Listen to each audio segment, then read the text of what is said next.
Have you ever noticed this moment? Your dog suddenly lifts its head.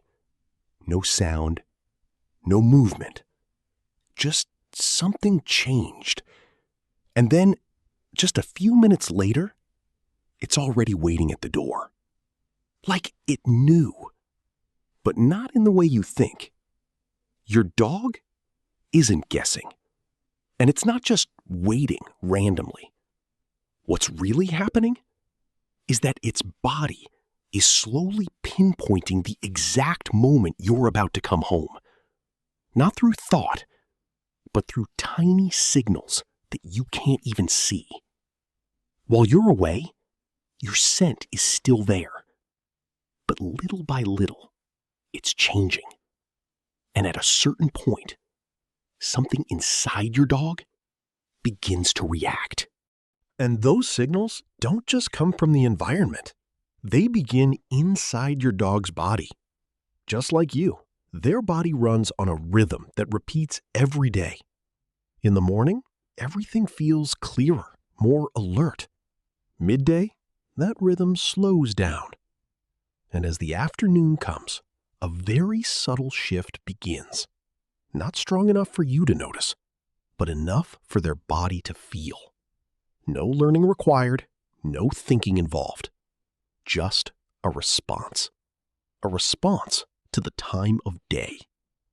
And as that moment gets closer, your dog's body is already ready, before it even knows why. But even if their body can sense the time of day, the way your dog understands time is very different from you. To them, time isn't a number. They don't count minutes. They don't count hours. They only feel one thing: how long you've been gone. 30 minutes feels different from 2 hours. But after a certain point, 4 hours, 7 hours, or even a full day start to feel almost the same. Just one thing: you were gone, and then you came back. That's why, even if you've only been away for a few hours, your dog greets you like you've just returned from a long journey. Not because it's exaggerating emotion, but because that's how it experiences time. And this is the most fascinating part. While you're away from home, your scent doesn't disappear instantly. It's still there. On the couch, on the floor, in the air. But little by little, it starts to fade. Weaker, more dispersed, thinner over time. And here's what matters. This process happens at a fairly consistent rate. Your dog has lived with that fade hundreds of times. It knows what the room smells like after 30 minutes, after a few hours, and right before you come home.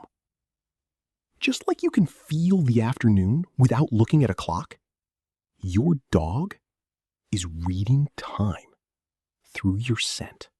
And this isn't just a theory.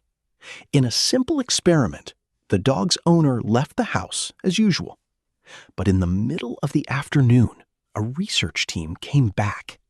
They brought a shirt that still carried the owner's scent. And they did something unusual. They spread that scent throughout the room. Suddenly, the space smelled like the owner had just left. And what happened next? The dog didn't go to the door at the usual time.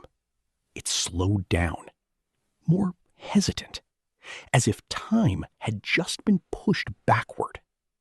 Not because it forgot, but because its scent clock had been reset. So when your dog lifts its head at that exact moment, it's not just one thing happening. It's multiple systems working at the same time. Its body is sensing the time of day. Its memory is comparing what's happened before. And your scent is quietly changing over time.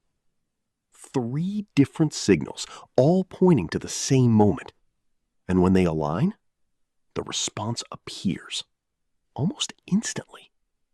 Not one system, but a harmony, like multiple notes playing together, forming a complete chord. But that system doesn't always work perfectly. If your schedule keeps changing, if you leave at different times every day and come back unpredictably, then that scent clock becomes much harder to rely on.